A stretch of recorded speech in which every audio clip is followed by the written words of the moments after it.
اعوذ باللہ من الشیطان الرجیم بسم اللہ الرحمن الرحیم۔ نمل ناول کا باب نمبر 25۔ ایک مسافر عالم تنوین میں۔ لوگ کہتے ہیں کہ زبردست محبت وہ ہوتی ہے جو تمہیں بٹھاتی ہے، پینے کو پانی دیتی ہے اور تسلی آمیز انداز میں تمہارے سر پہ تھپکی دیتی ہے، مگر میں کہتی ہوں کہ زبردست محبت وہ ہے جو تمہیں اڑا دے فضا میں، بھڑکا دے تمہارے وجود میں شعلے، تم آسمانوں میں جلتے ہوئے اڑ جاؤ اور رات کو ہمہ پرندے کی طرح روشن کر دو۔ ایسی محبت جو تمہیں جنگل کی آگ کی طرح بھگاتی جائے اور تم دوڑتے دوڑتے رکو نہیں، اور جس شے کو بھی تم چھو اسے جلا کر راکھ کرتے جاؤ۔ میں کہتی ہوں یہ ہے اچھی محبت جو تمہیں جلا ڈالے، جو تمہیں اڑا ڈالے اور تم اس کے ساتھ بھاگتے چلے جاؤ۔ سی جوائے بیلسی۔ سرما کو اپریل کی سورج نے پگھلا کر گویا بھاپ بنا کے اڑا دیا تھا۔ وہ ایسا گیا کہ اب نام و نشان بھی نہیں ملتا تھا۔ فضا گرم تھی، ہوا ساکن تھی۔ گزشتہ برسوں کی نسبت اس سال موسم گرما بہار کے درمیان سے ہی شروع ہوا چاہتا تھا۔ کچہری کا جہنمی ہجوم ویسے ہی بھات بھات کی بولیاں بولتا راہداریوں سے گزر رہا تھا۔ البتہ اس کمرہ عدالت میں بند دروازوں کے باعث آوازوں کی آمد منقطع تھی۔ چبوترے پہ اونچی کرسی پہ براجمان سیشن جج جناب عابد آغا صاحب اپنے کاغذات الٹ پلٹ کر دیکھ رہے تھے۔ سامنے دونوں اطراف کرسیاں لگی تھیں۔ کورٹ رپورٹر اپنے کی بورڈ پہ ہاتھ جمائے تیار بیٹھا تھا۔ بولنے والوں کا ہر سچ اور ہر جھوٹ اچک کر صفحہ کرتاس پہ منتقل کرنے کو بےتاب تھا۔ دونوں جانب کی کرسیوں کے درمیان گزرنے کا کھلا سا راستہ تھا۔ ہاشم کاردار ٹانگ پہ ٹانگ جمائے بیٹھا تھا، ساتھ سوٹ ٹائی اور جھکے سر والا شیرو موجود تھا۔ اور مزید آگے دیکھو تو جواہرات بیٹی بیزاری سے اپنے نیکلس کو انگلی پہ لپیٹ رہی تھی۔ گاہے بگاہے وہ دائیں جانب بھی دیکھ لیتی جہاں دوسری میز کے پیچھے زبر اور سعدی ساتھ ساتھ بیٹھے تھے، سر ایک دوسرے کے قریب کیے وہ دھیمی آواز میں بات کر رہے تھے۔ پچھلی کرسی پہ حنین اور اسامہ بیٹھے تھے، بالکل خاموش۔ اب تم واپس ہاشم کاردار کی طرف آ جاؤ تو وہ اسی طرح مطمئن سا بیٹھا نظر آتا تھا۔ اس کی آنکھوں میں گہری سوچ تھی اور چہرہ سنجیدہ سا لگتا تھا۔ زمر صاحبہ آپ شروع کریں۔ جج صاحب نے کاغذات سے نظریں ہٹا کر زمر کو اشارہ کیا۔ ٹرائل شروع ہو چکا تھا، اس کے بولنے کا وقت آ گیا تھا۔ وہ سادی سے ہلکا سا کچھ کہتی اٹھ کھڑی ہوئی، کوٹ ذرا کھینچ کر درست کیا۔ بال کان کے پیچھے اڑ سے اس کی ناک میں ننھے سی ہیرے کی لونگ دمک رہی تھی۔ ہاشم یوں ہی اسے دیکھے گیا۔ وہ اس لونگ اور اس میں چھپی داستانوں سے بے خبر تھا، مگر اس کی چمک سے اسے کچھ یاد آ رہا تھا۔ ذہن پیچھے کہیں تیرنے لگا تھا اور ایک دم وہ 2 ماہ پہلے کی اس صبح میں غوطہ زن ہو گیا تھا۔ ڈاکٹر ایمن سبزہ زار پہ اپنی کار کے ساتھ کھڑا وہ مسکراتے ہوئے اس عورت سے کہہ رہا تھا جس نے ہاتھوں میں ہیرے کی انگوٹھیاں پہن رکھی تھیں، تو وہ آپ تھی نا جنہوں نے مجھے وہ پاسپورٹ بھیجا تھا۔ ڈاکٹر ایمن نے ٹھہر کر اسے دیکھا۔ وہ جو کچھ اور کہنے جا رہی تھی رک گئی، وہ نہ سمجھی سی کچی ہوئی۔ سوری، مگر کون سا پاسپورٹ؟ آپ نے مجھے وہ توڑ توڑ کر کہتا ہوا اس کے سامنے آیا ایک پاسپورٹ بھیجا تھا سعدی یوسف کا۔ اس نے چمبے سے نفی میں سٹلایا۔ وہ حیران ہوئی تھی۔ نہیں، میں نے تو آپ کو کچھ نہیں بھیجا، میں نے تو 2-3 دفعہ بس آپ کے آفس کال کی تھی، ملنا چاہتی تھی۔ اگر آپ کو کسی نے میرے خلاف کچھ کہا ہے تو یقین مانیں اس میں کوئی صداقت نہیں ہے۔ ہاشم نے آنکھوں کی پتلیاں سکیڑ کر غور سے اسے دیکھا۔ انداز سے لگتا تھا وہ سچ کہہ رہی ہے۔ اس نے سر جھٹکا۔ خیر، کیوں ملنا چاہتی تھی آپ مجھ سے؟ انداز ذرا روکھا ہو گیا تھا، دلچسپی گویا ختم ہو گئی تھی۔ میں فارغ غازی کے خلاف آپ کی مدد کرنا چاہتی ہوں۔ جب آپ ٹرائل میں اس کے بھانجے کے خلاف دلائل دیں گے تو… 1 منٹ بی بی۔ اس نے انگلی اٹھا کر روکا۔ کوئی ٹرائل نہیں ہو رہا، نہ کبھی ہوگا۔ یہ آپ لوگوں کی بھول ہے کہ ہم اور وہ کبھی 2 خاندانوں کی طرح استغاثہ اور دفاع کی کرسیوں پہ کسی کورٹ روم میں بیٹھے ہوں گے۔ مجھے اگر آپ کی مدد کی ضرورت پڑی، اگرچہ پڑی، تو میں خود آپ کو یاد کر لوں گا۔ ابھی آپ جا سکتی ہیں۔ اور سن گلاسز آنکھوں پہ چڑھاتا، ہاتھ جلا کر ڈرائیور کو اشارہ کرتا وہ اندر بیٹھا۔ دب ملازم نے کالے شیشے والے دروازہ بند کیا۔ گاڑی زن سے سامنے سے گزر گئی اور ڈاکٹر ایمن جو ابھی کچھ کہہ ہی نہیں سکی تھی، تل ملا کر اسے جاتے دیکھتی رہی۔ آج زمر صاحبہ آپ شروع کریں۔ جج کی آواز کی بازگشت تھی جو اسے سنائی دی تھی۔ ہیرو کی چمک مدھم تھی۔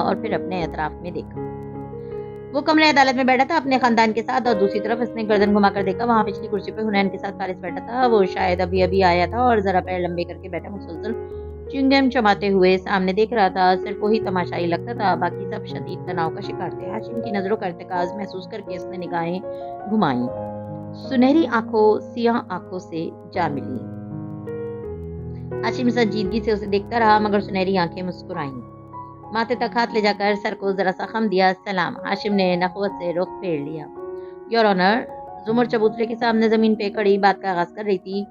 سرکار بنام نوشیروان کردار کو درست طور پر سمجھنے کے لیے ہمیں سب سے پہلے سعدی یوسف کو سمجھنا ہوگا۔ ایک رشتہ دار کی حیثیت سے نہیں، ایک وکیل کی حیثیت سے میں معزز عدالت کو بتانا چاہتی ہوں کہ سعدی یوسف کون ہے اور سعدی یوسف کون تھا۔ میں آپ کو سعدی یوسف کی کہانی سنانا چاہتی ہوں۔ جج صاحب توجہ سے اسے دیکھ رہے تھے۔ حنین کی نظریں بھی زمر کو پشت پہ ہی تھیں۔ وہ اس کے الفاظ پہ فوکس کرنا چاہتی تھی، ایک ایک لفظ دھیان سے سننا چاہتی تھی، مگر کورٹ رپورٹر کے کی بورڈ پہ ٹھک ٹھک چلتے ہاتھوں کی آواز دفعتاً زمر کی آواز اس کا دھیان بٹا رہی تھی۔ پھر یک ساری آوازیں پس منظر میں چلی گئیں اور دھیرے دھیرے کمرہ عدالت اس کے بیڈ روم میں تبدیل ہوتا گیا۔ 2 ماہ پہلے وہ اپنے کمرے میں کھلی کھڑکی کے ساتھ کھڑی تھی، پریشان نگاہیں باہر لگی تھیں۔ زمر سر دونوں ہاتھوں میں گرائے بیڈ پہ بیٹھی تھی۔ تبھی دروازہ کھلا اور سعدی تیزی سے داخل ہوا۔ وہ بھاگ چکا ہے۔ سرخ مفلر والا آدمی گارڈ کہہ رہا ہے کہ وہ اس کے پیچھے بھاگا تھا، مگر تب تک وہ گلیوں میں گم ہو چکا تھا۔ وہ پھولے سانس کے ساتھ کہہ رہا تھا، وہ کسی ہمسائے کے گھر میں کود چکا ہے، گارڈز گئے ہیں، مگر میرا نہیں خیال کہ اب وہ ملے گا۔ پھر حنین کو دیکھا۔ تمہارا میموری کارڈ کیا تھا اس میں؟ وہ ابھی تک کھڑکی میں دیکھ رہی تھی، اب کیا آہستہ سے چلو گھما کر سعدی کو دیکھا۔ آنکھوں میں بدلی تھی۔ وہ علیشا نے ہمیں دیا تھا، ہم اتنے سال اس کو لیے پھرتے رہے آپ کی چین میں، مگر اس کو استعمال نہیں کر سکے۔ مگر اس میں تھا کیا؟ زمر نے تکیہ نگاہیں اٹھا کر اس کو دیکھا۔ حنین نے ایک ٹھنڈی سانس لی۔ کرنل خاور کے بیٹوں کو ہاشم نے مروایا تھا اور مسز کاردار نے۔ پھر الزام ایک آفیسر پہ ڈال دیا جو خاور کے کیس کی تفتیش کر رہا تھا۔ یہ اگلے 100 سال کی منصوبہ بندی کرنے والے لوگ تھے، اس لیے یہ اتنے امیر اور اتنے کامیاب ہوتے ہیں۔ جب یہ کسی کو اپنا دستے راست بناتے ہیں تو اس کی ساری کشتیاں جلا دیتے ہیں۔ خاور نہیں جان سکا۔ اس نے اس بریگیڈیئر کی آنکھوں کے سامنے اس کے خاندان کو مارا اور پھر اس کو بھی مار دیا۔ اس کو بعد میں یہ علم ہوا کہ اس بریگیڈیئر کا ایک اور بیٹا بھی ہے جو امریکہ میں زیر تعلیم ہے اور اس کو وہ خفیہ اولاد کی طرح چھپا کر رکھتا ہے۔ حنین سانس لینے کو رکی۔ یہ باتیں بتانا عجیب لگ رہا تھا۔ سعدی غور سے اور زمر عدم توجہی سے سن رہی تھی۔ خاور کا اس بچے سے کوئی جھگڑا نہیں تھا، اس نے صرف بریگیڈیئر کو اذیت دینی تھی۔ جب دے دی تو انتقام ختم ہوا۔ اس نے اس لڑکے کو تلاش کرنا چاہا، مگر وہ اس کو مار کر کیا کرتا۔ بریگیڈیئر بنگش کے دوستوں نے اسے رپوش کرا دیا۔ خاور کو صرف اس کی ایک گھڑی ملی تھی جس پہ اس لڑکے کا پارشل فنگر پرنٹ تھا۔ اس کارڈ میں ایک ویڈیو تھی جو یقیناً مسز کاردار نے بنوائی تھی۔ اس میں خاور کے سامنے آ کر اعتراف جرم کرتا ہے اور وہ اس کو نوکری پہ رکھ لیتے ہیں، گویا اپنے پروں میں چھپا لیتے ہیں۔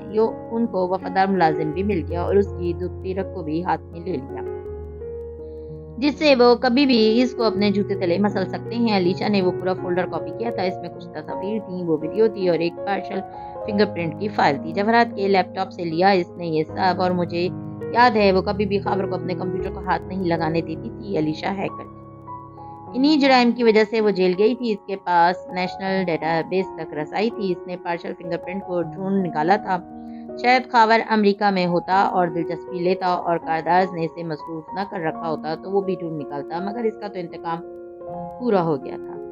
مگر انتقام کے سائیکل میں ایک سروائیور رہ جاتا ہے اور وہ اس کو چکر کو الٹا چلاتا ہے، اور لڑکا سلطان کئی برس کی انتھک محنت کے بعد اورنگزیب کاردار کے پاس ملازم کرنے آتا ہے۔ جب وہ اس کے پاس ملازمت کرنے آتا ہے اور اس کا ملازم بن جاتا ہے، اس کے ڈرائیونگ لائسنس کی کاپی اس کارڈ میں تھی اور میں دیکھتے ہی پہچان گئی تھی کہ یہ احمد شفیق کی پرانی تصویر ہے۔ احمد؟ وہ اسٹیپنی؟ سعدی کو دھکا لگا تھا۔ زمر خاموش رہی، اسے اب کوئی بھی بات حیران نہیں کرتی تھی۔ میں نے یہ ساری باتیں فارس ماموں کو بتائیں تو انہوں نے احمد سے یہ سب پوچھا۔ یہ بات احمد نے بتائی کہ اس کے والد نے نہیں، کارداز نے خاور کے بیٹوں کو مارا تھا، چونکہ فارس ماموں نے خود اس دن خاور کو جانے دیا تھا زمر کے کہنے پہ۔ حالانکہ بعد میں خاور نے زمر پہ گولی بھی چلانی چاہی، مگر انہوں نے احمد سے کہا کہ وہ اسے جانے دیں، ورنہ خاور اس کو اکسا کر اسے کہے گا کہ مجھے مار ڈالو، اور یوں احمد مجرم بن جائے گا، انتقام کا چکر الٹا ہوگا۔ خاور کا تیسرا بیٹا بھی زندہ ہے، وہ احمد کو جینے نہیں دے گا۔ مگر احمد نے یہ بات نہیں مانی۔ اس نے ہی کیا جو بھی اس نے کیا ہے خاور کے ساتھ۔ خاور کے ایکسیڈنٹ اور فالج کے بارے میں تو آپ سب نے ہاشم کے ٹویٹر پہ پڑھ لیا ہوگا. خیر مجھے خاور سے کوئی ہمدردی نہیں ہے, اس لیے میں نے اس کے بیٹے کو سب بتا دیا ای میل کر کے. فارس ماموں بھی صبح ادھر ہی گئے ہیں. وہ ایک دفعہ تم نے اسے کاپی کیوں نہیں کیا؟ ہم اسے کورٹ میں استعمال کر سکتے تھے. سادی جھنجھلایا تھا. خاور سے وہاں کسی کو دلچسپی نہ تھی. بھائی وہ کاپی نہیں ہو رہی تھی اور میں نے بہت سنبھال کر رکھی تھی. زمر نے سر اٹھا کر اسے دیکھا. کس کس کو تھا کہ وہ تم نے کہاں رکھی؟ وہ کسی ملازم نے دیکھا تھا تمہیں وہ رکھتے ہوئے؟ نہیں زمر, سوال ہی پیدا نہیں ہوتا. اس کی جگہ, اس دراز کی جگہ, چابی کی جگہ میرے سوا کوئی نہیں جانتا تھا, کوئی بھی نہیں جانتا. وہ سچ کہہ رہی تھی. پہلے وہ فلیش ڈرائیو خالی نکلی اور اب یہ سارے ثبوت گئے. شاید یوسف اتنی بھیانک اور تاریخ چیزیں رکھنے کے اہل ہی نہیں ہے. انہوں نے دل گرفتگی سے ایک اور سچ بولا.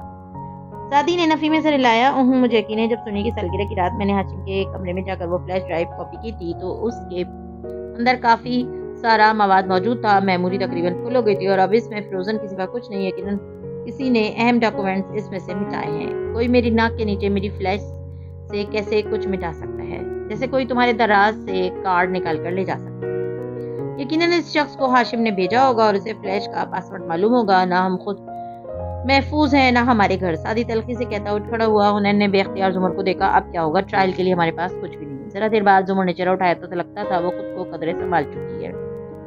پاکستان میں ایسے ہی ہوتے ہیں ٹرائلز. مخالف فریق ٹرائل شروع ہونے سے قبل ہی ہمارے ثبوت مٹا دیتے ہیں, لیکن کوئی بات نہیں. وہ بالوں کو لپیٹ کر جوڑی کی شکل دیتی اپنی جگہ سے اٹھی. ہمارے پاس ہماری زبانیں, ہمارے دلائل, ہمارے گواہ موجود ہیں. ٹرائل ہوگا اور ضرور ہوگا اور اسے ہم جیتیں گے, اور اگر نہ بھی جیت سکے تو کم از کم اس نے سنجیدگی سے انہوں کو دیکھا. It would be worth trying. آج یور آنر, انہوں نے سر جھٹکا. ارد گرد چلتا منظر بجلی جانے پہ بند ہونے والے ٹی وی کی طرح غائب ہو گیا اور ذرا سنبھل کر سیدھی ہو کر بیٹھی. کمرہ عدالت اس کے اطراف میں آبست اور وہاں سب دم سادے زمر کو سن رہے تھے جو جج کے چبوترے کے سامنے کھڑی بات کا آغاز کر رہی تھی. یہاں سے اس کی پوچھ نظر آتی تھی. سیاہ کوٹ کے اوپر گھنگریلے بال آدھے بدھے گر رہے تھے اور وقفے وقفے سے کان کے پیچھے ایک لٹ اڑتی تھی. میرے موکل سادی یوسف کی کہانی 21 مئی کو نہیں شروع ہوئی تھی. یہ اس سے بہت پہلے شروع ہوئی تھی. چہرہ موڑے بغیر سادی کی طرف ہاتھ اشارہ کر کے اس نے باجائی رکھی. وہ زخمی آنکھوں سے سامنے دیکھے گیا. جو سادی یوسف اس وقت کمرہ عدالت میں انصاف کا طالب بن کر بیٹھا ہے, یہ وہ سادی نہیں ہے جس کو اس کے گھر والے گزشتہ کئی برسوں سے جانتے ہیں. وہ سادی اور تھا. وہ زندہ دل تھا, لوگوں کو معاف کرنے والا, درگزر کرنے والا. ملک کی خدمت کا جذبہ لے کر اس نے اپنی ملازمت کا آغاز کیا تھا. وہ ایک محنتی اور قابل نوجوان تھا. اس کے پاس ٹیلنٹ تھا, ہنر تھا, ذہانت تھی.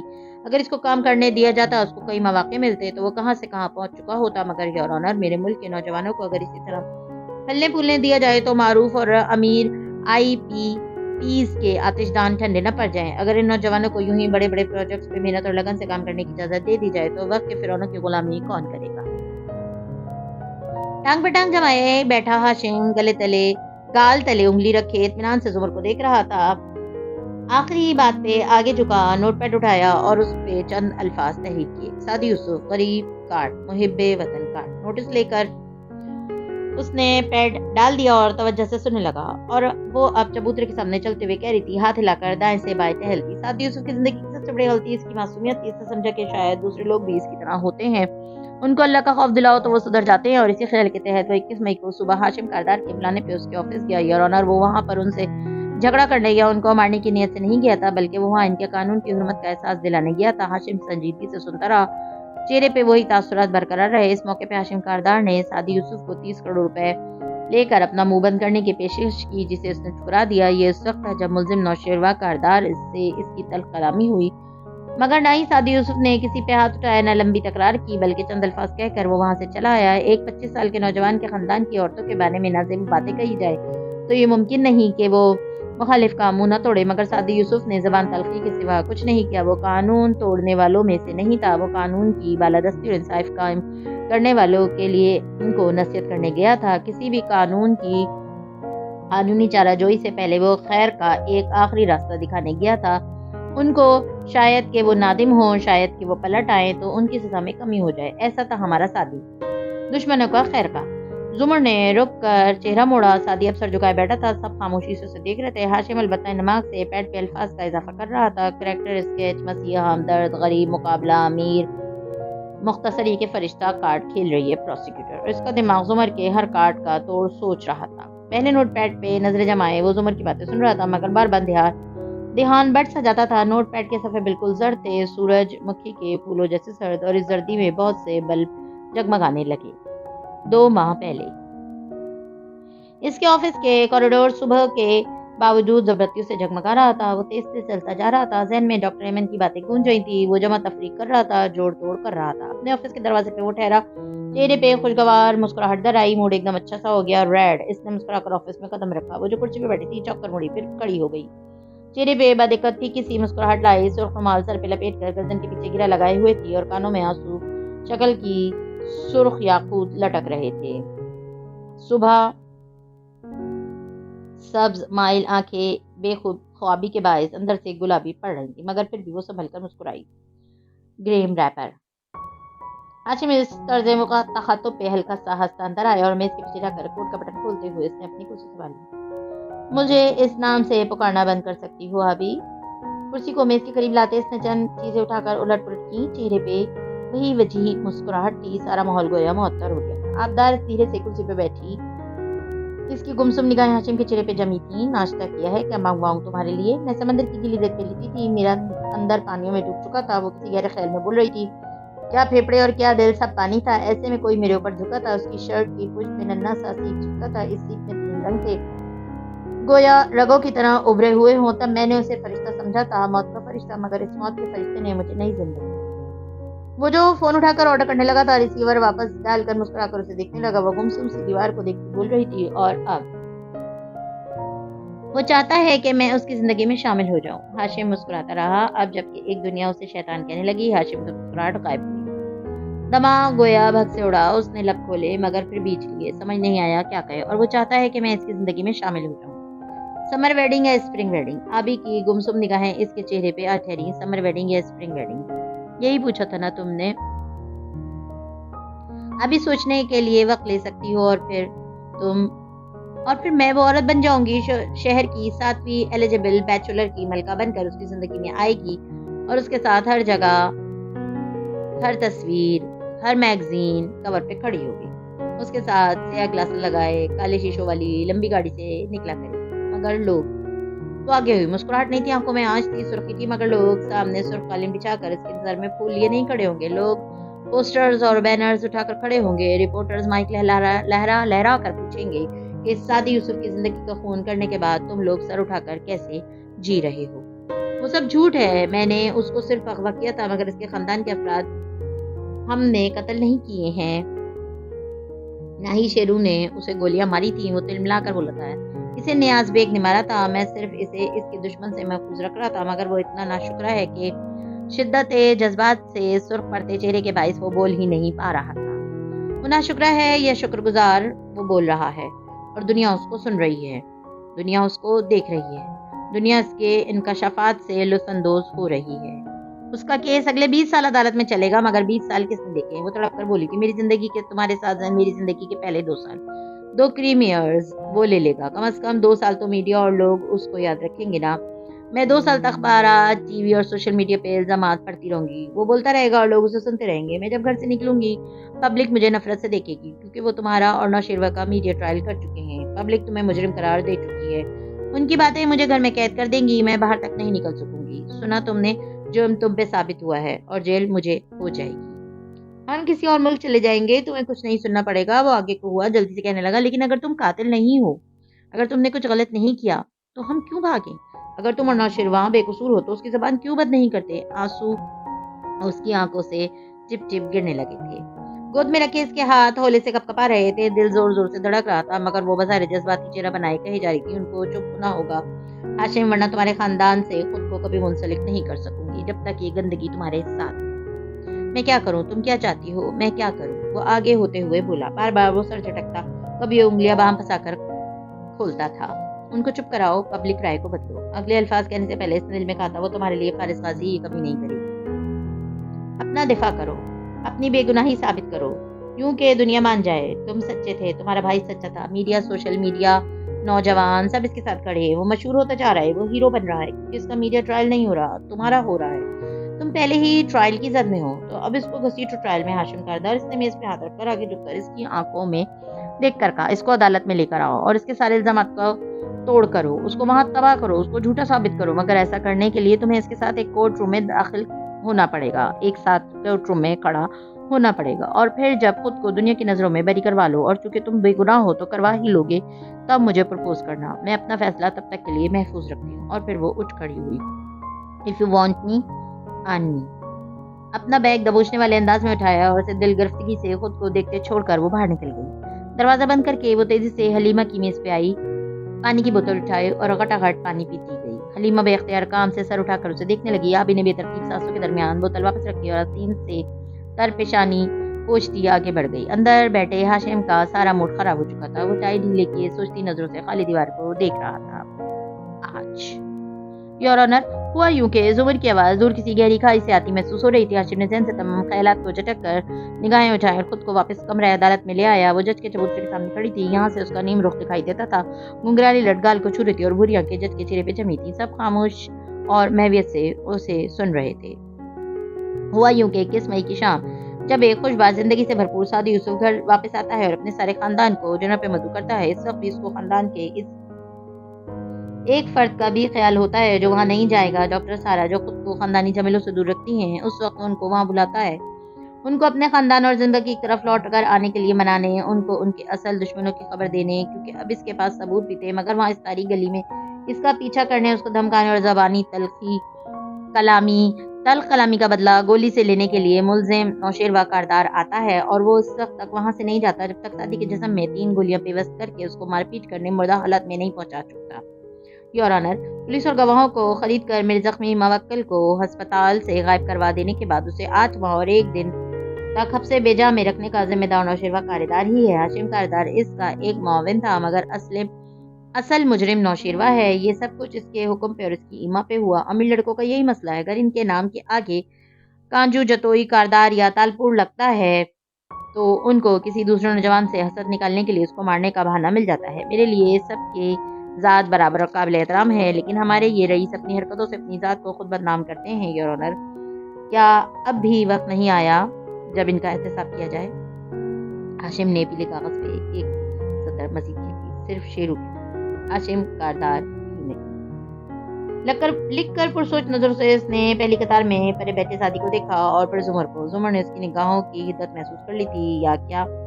اس نے پلٹ کر ہاشم کو دیکھا۔ ہاشم نے رخ موڑ لیا، مگر زمر ادھر ہی دیکھتی رہی، یوں ہی بے مقصد۔ پھر یکایک نظروں کے سامنے سے عدالتی کمرے کی کرسی اور وہ تماشائیوں جیسے لوگ غائب ہو گئے تھے۔